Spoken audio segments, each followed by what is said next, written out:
E a resenha de hoje é sobre este livro espetacular, 1984, de George Orwell. Esta é uma das obras mais importantes para entender o mundo em que vivemos. Resumidamente, em nome do seu bem, o governo pode e deve retirar todas as suas liberdades. A obra de George Orwell, que na realidade é um pseudônimo, o nome verdadeiro dele era Eric Blair, é uma crítica ao socialismo de Stalin, o que torna fundamental entender um pouquinho esse contexto histórico. O socialismo foi implantado na Rússia por Lenin através de um golpe em 1917. Com a morte de Lenin, Stalin e Trotsky disputaram o poder. Stalin queria fazer o socialismo em um só país. Trotsky sonhava com o socialismo no mundo todo, o que seria mais o ideal de Karl Marx. Apesar das diferenças ideológicas, no fim, os dois são cachorros de raças diferentes brigando pelo mesmo osso.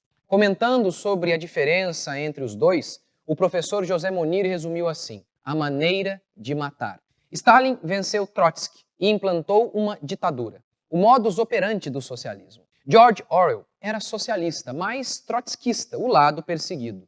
Assim, o que o autor está fazendo não é uma crítica ao socialismo, mas ao socialismo de Stalin, desenvolvendo a ideia de que o ditador soviético havia desvirtuado o socialismo de Karl Marx e, mais especificamente, de Lenin.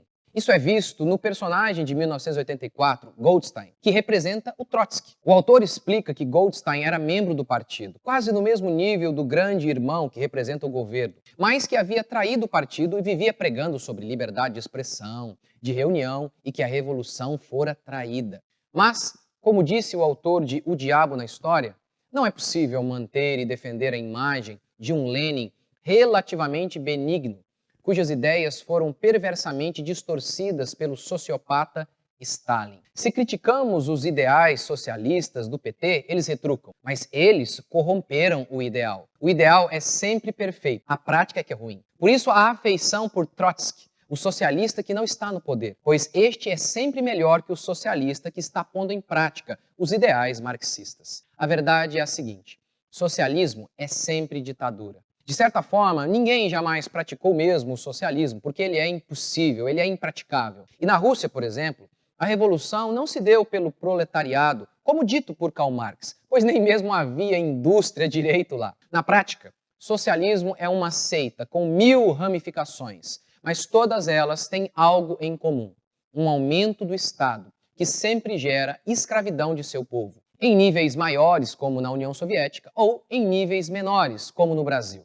Marx resumiria o capitalismo assim: capitalismo é produzir o máximo pelo preço mais baixo para extrair lucro.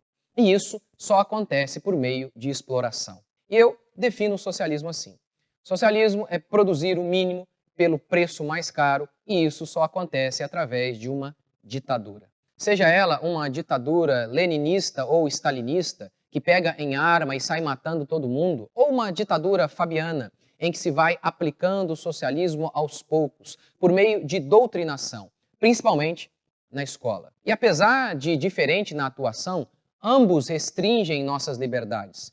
Sob Stalin, milhões de pessoas foram assassinadas, de maneira direta ou indireta, em paredões ou por conta da política desastrosa socialista de Stalin. Na Ucrânia, por exemplo, ele coletivizou os campos. Não seria mais o mercado, as pessoas e a demanda a organizar o plantio, seria o governo. Resultado? 3,9 milhões de mortes de fome durante a crise, mais 6,1 milhões de crianças mortas nos anos seguintes.